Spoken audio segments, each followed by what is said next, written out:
Good morning, everybody, and welcome to our Friday morning How to Take Over the World session. My name is Mark Ashton. I'm your MC and host for this Friday morning.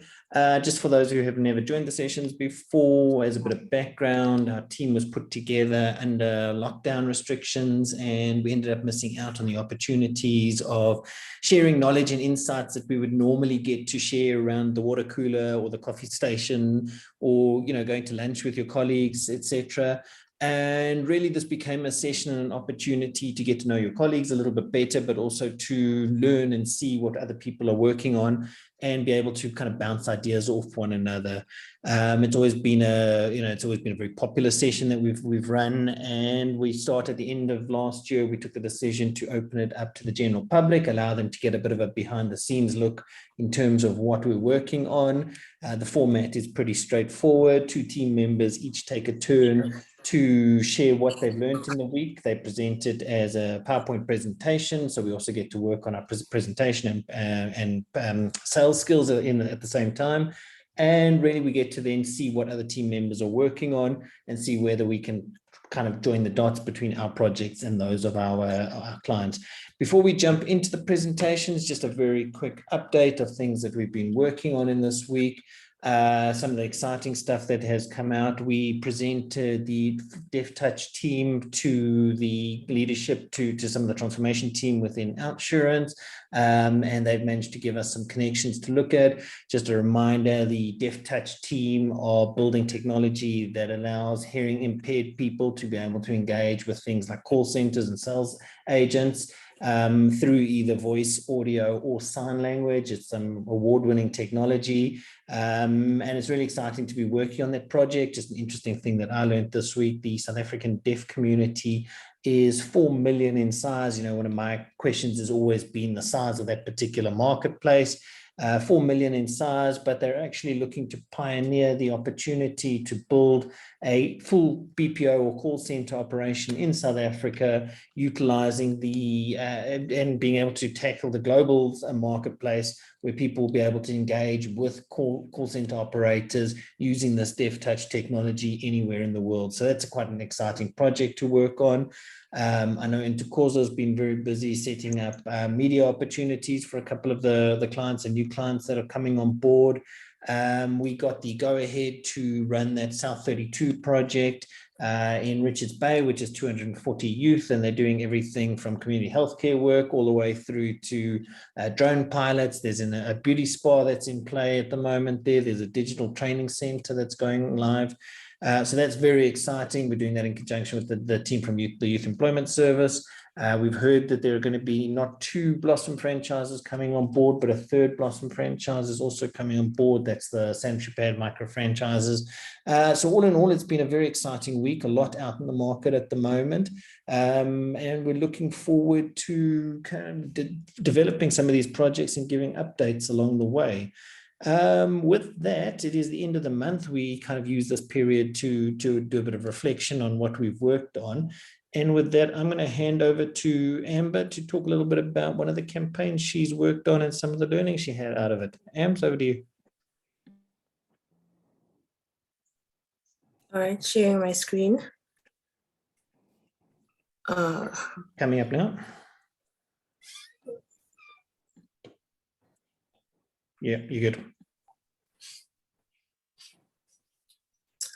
All right, so for background purposes for our guests today, and for those who will be tuning into this presentation at a much later stage, I am Amber Sambo, and I am the social media manager and content creator here at Ntokozo.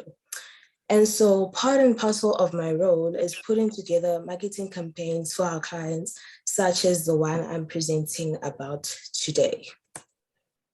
Research conducted on behalf of CBS News with a random sample of 1,009 adults found that only 43% said that they would be making New Year's resolutions for the year 2021. And this year, that number has dropped to 29%. So simply put, people are no longer inspired and motivated enough to set New Year's resolutions. So we ran a social media campaign that focused on encouraging our audiences to set and achieve their New Year's resolutions. We had a couple of health, wellness, and fitness influencers who shared how they set and achieve their New Year's resolutions and what keeps them motivated throughout this period. Dennis Battiman, who is a facilitator at a family wellness center, says that New Year's resolutions offer a blank slate and an opportunity to get things right. So when we set New Year's resolutions, we are utilizing a very important concept called self-efficacy. Another fun fact is that setting resolutions and following through with them triggers a very powerful neurohormone in the brain called dopamine. So dopamine helps control the brain reward and pleasure centers and regulates emotional responses. So though your dopamine levels are high as you set out to accomplish your resolutions, they eventually drop as time goes. Now, if you do not have a structure or a way to keep yourself motivated, the behavior you are engaging in will tend to trail off. And then breaking a resolution then causes some people to doubt themselves and ultimately stop working towards those goals. So achieving your resolutions is an important part of wellness. And this is why it was important for dynamic body technology to run such a campaign. And so in this graphics, I'm sharing some of the actual posts that we had through the campaign. And as a little bit of background, here we have Ronaldo Pedro, who spoke about finding strength in your weaknesses. He is a scrum half and he played for Wits Varsity Cup Rugby. His video got 2,320 views, which was the highest of all of our influencers. And then over here, we have Mfundo Ndlovu, who spoke about disrupting disruptions, and he plays the wing position for Sevens Rugby national team. His video got second place and it came with 949 views. And so over here, we have myself and Kelsey Rod, who is the healthcare ambassador at Dynamic Body Technology. And this was when we were shooting and putting together the campaign. And as you can see, we are having fun. And then here is an example of some of the posts that we did that had insightful information on things such as setting the right resolutions, tips on how to stick to your resolutions, and so on and so on. And so lastly here, we have a screenshot of an overview of our Instagram account. So we ran the campaign throughout all our platforms. And for the purposes of time and this presentation, I'll just look at the screenshot. So as you can see here, from January the 4th till January the 26th, we had very high engagement and we started our campaign on the 4th of January. So by looking at this, you can kind of get an idea of how the campaign went and how much engagement and growth we have seen throughout. So by putting together this campaign, I have learned a lot that I can't really share on one go in a presentation, but there's 3 things that really stood out for me. The first being that building trust with your customers is incredibly important, most especially with the increasing skeptical, most especially as customers are becoming more and more skeptical. So people are sporting when brands are not being totally honest, especially on social media. Consumers are more likely to trust people who they can relate to, such as their friends, their colleagues, or influencers that they share similar interests and values with. And so what made our campaign even more authentic was the fact that our influencers did not get a script on anything, but they shared what was true to them. They shared their own experiences and how they keep themselves motivated. They shared their own tips. And so some of our audiences identified and resonated with those tips, and they could see that it was authentic and true to them. So authenticity is everything. Secondly, social media has brought branding and lifestyle very close together. Many of us these days, we look to Instagram, Facebook, Pinterest for inspirations on things such as outfits, hairstyles, fitness routines, and diets. So influencers have been key element in helping brands turn their offerings into strong symbols that embody lifestyle. So the bond between brands and lifestyle, I've learned that is crucial. Influencers have the ability to adapt quickly to news and trends, more especially ensuring that their brand partners are shown, or rather, let me say, are represented in the right context.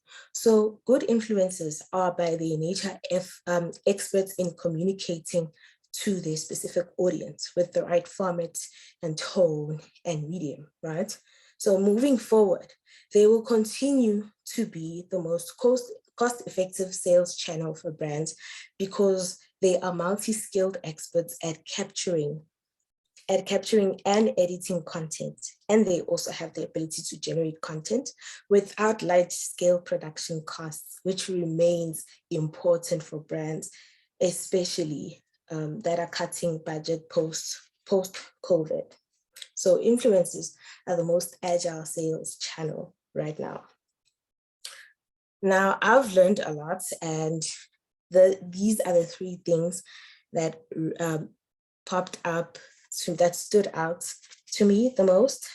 Influencer marketing is different for each and every business, but it is helping businesses build amazing connections with their customers, especially when it is executed correctly.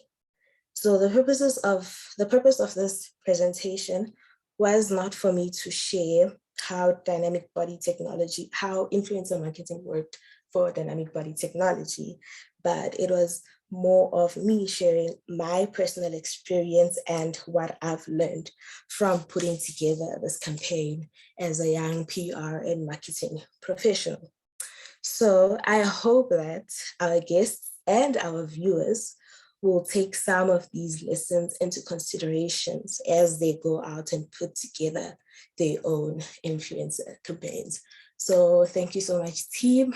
That is my 2 cents for today. Thanks, Sams. So it was a great, so I mean, I've got a couple of comments about this particular campaign because I watched it getting put together, but I mean, so a couple of learnings that we kind of have taken out of it. The authenticity, I know it sounds very trite or simple, but the authenticity, Ronaldo particularly, he just got huge engagement with it. And the stats that Ams is sharing there is not just, that's just the Instagram video shares. There's still content that's available on YouTube. There's video uploads into LinkedIn and into Facebook. So, you know, what's quite nice about it, one, it creates some very genuine content. Content is interesting, people engaged with it. I mean, I think if you add all the campaigns up, I think there's nearly 8,000 views across the different platforms. For a startup business with a limited budget, it's a very good, it was quite a successful campaign from that perspective. But it also just gives us sort of evidence of success, you know, that these up and coming sports and health professionals are prepared to link themselves to what we're working on at the moment with that particular brand. So very excited. Second learning, which was, and it's more just a warning to anybody who does manage their social media or manage social media on behalf of anybody else. Subsequent to that, one of the people that we work with had their account hacked on Instagram. It's actually really difficult to get your account back if it gets hacked on Instagram. So always be careful about what it is you're clicking on. And then the third thing, and this is more a call to action, and it's part of what we do on these sessions, is we reach out to our audience and our team members The next part of this campaign sees, well, there's two parts to this campaign, but the Feb and March campaign will see influencers gifting a subscription service to a health and wellness offering to their audience. There's a couple of moving parts to it, but we're also looking to donate or gift certain health and wellness offerings into businesses. It's an 800 Rand a month subscription. You're allowed to go and take one for your business and donate one into a client business. And it'll give you access to some healthcare content, a couple of wellness sessions online. If you want more information, you can get hold of Amber. It's amber@deqsatio.co.za, and we'd be happy to engage with you around that. Anybody else got any comments or thoughts about this campaign before we move over to Ntokozo?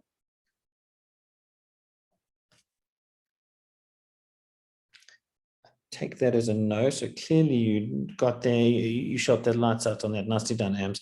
And I really like this campaign, and I think there will be more to come from it in terms of full report back. I know Amber's building a case study. She'll put together a podcast and video to share with the audience as well. So nicely done, Ams. Ntokozo, with that, it's over to you. Thank you, Mark, and good morning to everyone joining us on the call. Thank you, Amber, for the insightful presentation this morning. As a way of introduction, I'm Ntokozo Khumalo, a financial problem solver here at Ntokozo, and I specialize in business development and content strategy. And what I'll be unpacking this morning is a little bit of more theoretical that we just as small business and small business owners need to think about a little bit more, and that is Metaverse.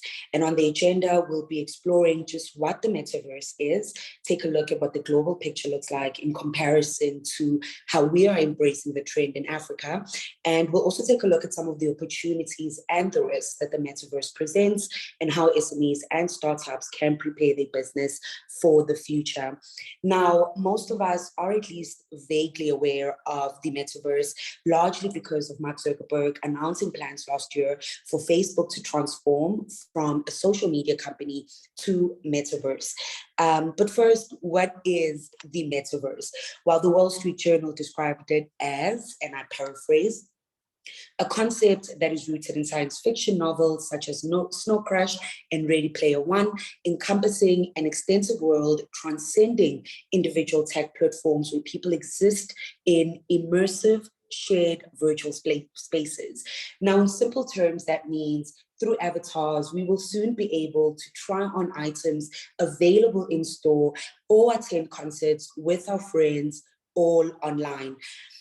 A lazy example again is Facebook's Metaverse effort, a virtual conference room service called Horizon Workrooms. The application allows users to meet in virtual conference rooms and collaborate on shared whiteboards or documents while sitting in their own physical desks. So I'd like us to quickly take a look at what that would look like.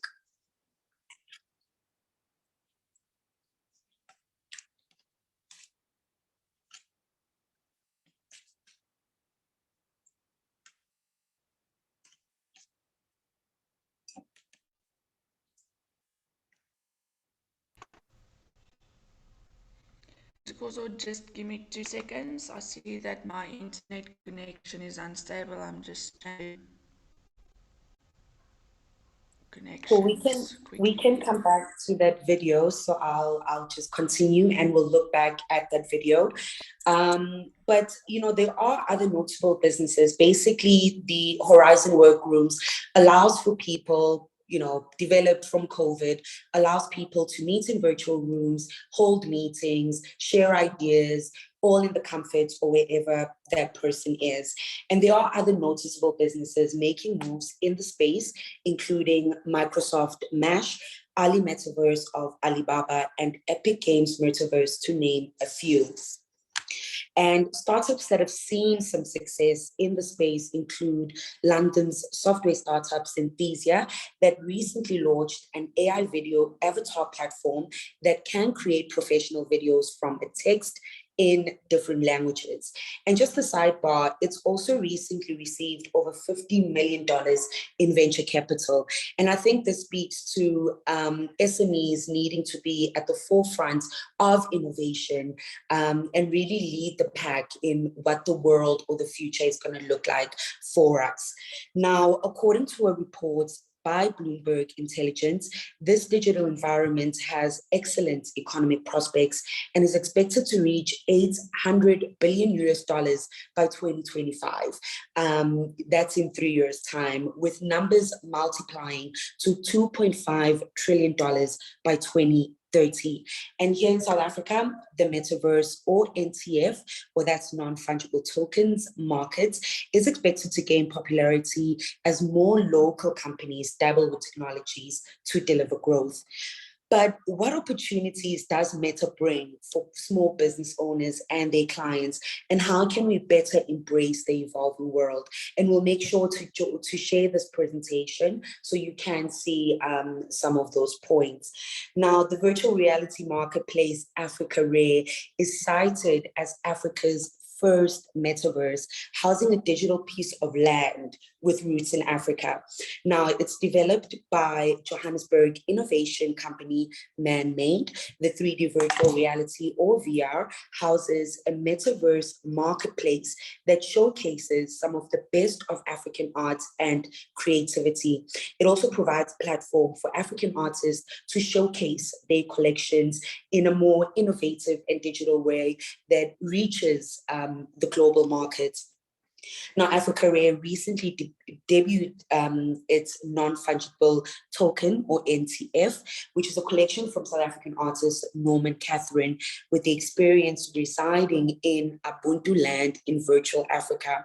Now, using crypto coins, land can be bought, traded, used for various experiences such as art exhibitions and social experiences, or you can simply keep that land. Once the land is purchased, users can create their own applications on top of it and create their own avatars that can be traded, along with unique skins such as hats and shoes. So the opportunities are clearly vast, with innovation and creativity needed to determine what will build that virtual reality that people will actually want to live in.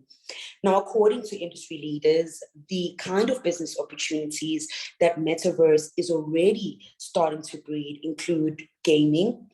So if you're in gaming, why can you not build games that people will be addicted to?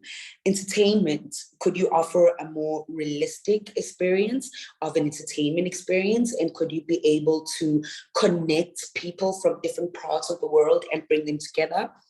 In business, could your solutions around augmented reality building on virtual meetings? And in real estate, showing houses virtually and allowing people to buy land virtually. In marketing, what if customers could feel the product you offer from the comfort of their home? And virtual goods, or NTFs, people are buying virtual artwork just as they would real physical ones from the gallery. So what if people wanted to build a house or wanted a realistic model? Those are all opportunities. So there's opportunities in manufacturing, allowing us to build more affordable devices because there's no limitations when it comes to bandwidth or the kind of smartphone you're using. Cryptocurrency, Metaverse is decentralized, meaning people will use digital currencies. Why can't we build a coin as a small business? In the fashion industry, digital fashion shows and clothing, or create your own metaverse, create your own city or a business that people can have a reason to come and live in. But it's always important to keep a balance and a watchful eye of how much your business relies on tech. Remember when the outage hit Facebook last year, bringing its family of apps, including Instagram, WhatsApp, and Messenger down with it? For hours, those social sites were down, and millions of SMEs, if not thousands of SMEs across the globe, lost quite a bit of revenue in those couple of hours trying to figure out what is going on.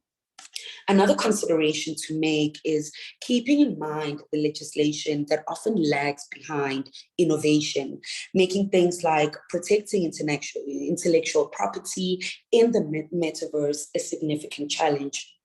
Brands would have to work out how to protect themselves against forgery or copying in interconnected cross-judicial virtual worlds. And NTFs are the suggested solution here. So as the metaverse expands and technology evolves, the idea is that a hyper-real alternative world will be offered to users. But not everyone is eager to jump on the wagon at any cost, especially when we do consider the consumer risks, such as privacy, when it comes to companies in the metaverse collecting personal information.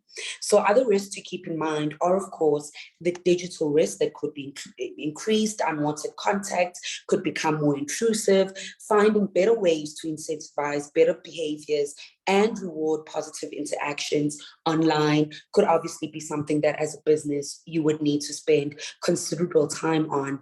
And the use of digital currencies and avatars has the risk of putting children at harm. An example, a child using a coin to attend a virtual strip club. So how do we prepare your business for opportunities in the metaverse? And I think for me, it kind of goes back to anything that is new, anything that is innovative. It always starts with attaining that knowledge and constantly training yourself in that material before even considering dabbling in it. So in events, if you run a solo operation, there are already a lot of free content that we can read up on to keep on top of the developments and find opportunities for your industry. Another opportunity is to start investing in AR technology and the people with the right expertise who would help you channel your business into that space, and to iron out any regulatory issues by making sure that your policies and your procedures are set up to protect the privacy and the rights of your clients, staff, and community. And I think the biggest thing as SMEs or small businesses and startups is to always keep an open mind and be ready to embrace the opportunities that will come with the changes.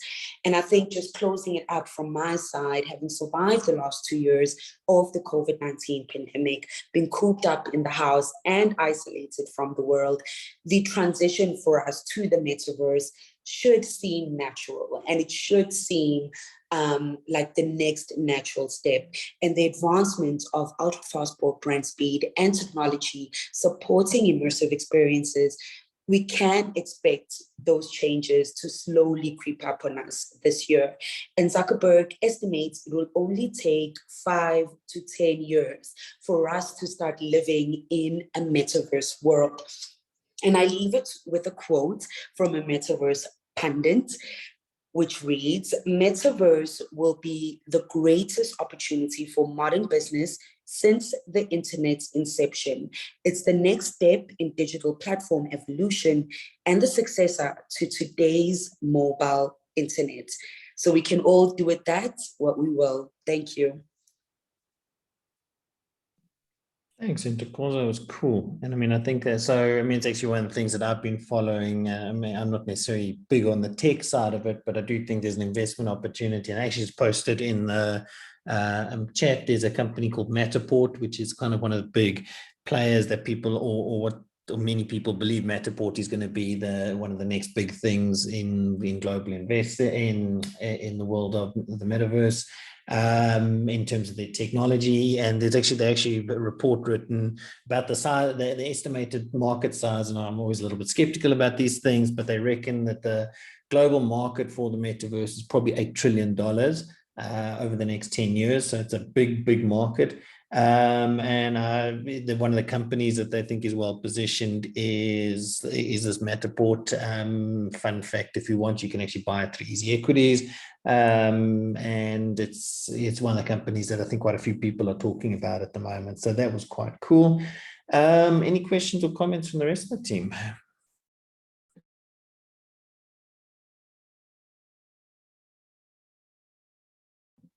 Yeah, sorry, just if anyone's not following the chat, we will also circulate the presentation for those who are interested. Anyone else got any comments? I don't have a comment, just a thank you and a well done to Ntokozo and Amber. Very well done on your presentations. Yeah, Thank great. you, Sam. I see that. I see Nati's got a question. Let me see if I can. Nati, you're up. Good morning. Good morning. Thank you for the presentation. I just wanted to find out these NTFs, how they can be converted into currency. I think there's a lot of potential there, but a lot of unexplained possibilities. So I'd like to know some better clarity on that particular one. Yeah. From my end, I know ETFs, they all work through cryptocurrency. So it's the whole blockchain business and buying crypto, depending obviously on what coin you use. I know they do use Bitcoin. They do use, what's the other one, Ethereum. So I will also share with the team just a little bit of reading around NTFs and how they work and what business opportunities are there in adopting NTFs. So I'll definitely share some information on that. And I'll actually give you something else that you can think about. I think you interviewed one of us, either you or I interviewed Steph Marani from Renogen not so long ago. So Renogen's obviously listed on the JSE and the ASX exchange. And they actually have just issued their own tokens around their own project. I'm actually a little bit skeptical about it. I'll be interested to see what they do with that. But for those who don't remember, those are the guys who have done the helium discovery in Virginia in the Free State, and I think it could be one of South Africa's next big things is the helium economy. So quite excited about that. But I am interested to see. I'm a big believer in cash. If you can see cash in the account, these NFTs and these tokens and what have you, I'm still a little bit skeptical on it, but we shall see. Anybody else got any comments? Cool. Alrighty. I think that's a wrap and we're pretty much on time. Just one more thing I actually forgot to mention right up front was that one of the projects that we're doing some interesting work with is with the guys from Uzenzele, and we're actually rolling out a 4-part guide on the various DTRC incentives. If anybody's interested in those incentives, I mean, there's a variety of them that are there to assist your business in terms of industrialization and manufacturing capacity. If any of you are interested in purchasing that guide, you can get hold of Ane, that's ANE at decusatio.co.za, and she'll be able to give you some more information about that. It's also, you're able to count it towards your BBBE spend in the measurement period. So if you've got a February year end or March year end, you're welcome to consider that from that perspective as well. And with that, I think it has been a good session. Thank you everybody for joining today.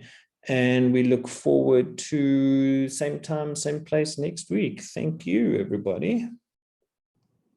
Thanks, everyone. Happy Friday. Happy Friday, Thanks, everybody. guys. Happy Friday. Happy Friday.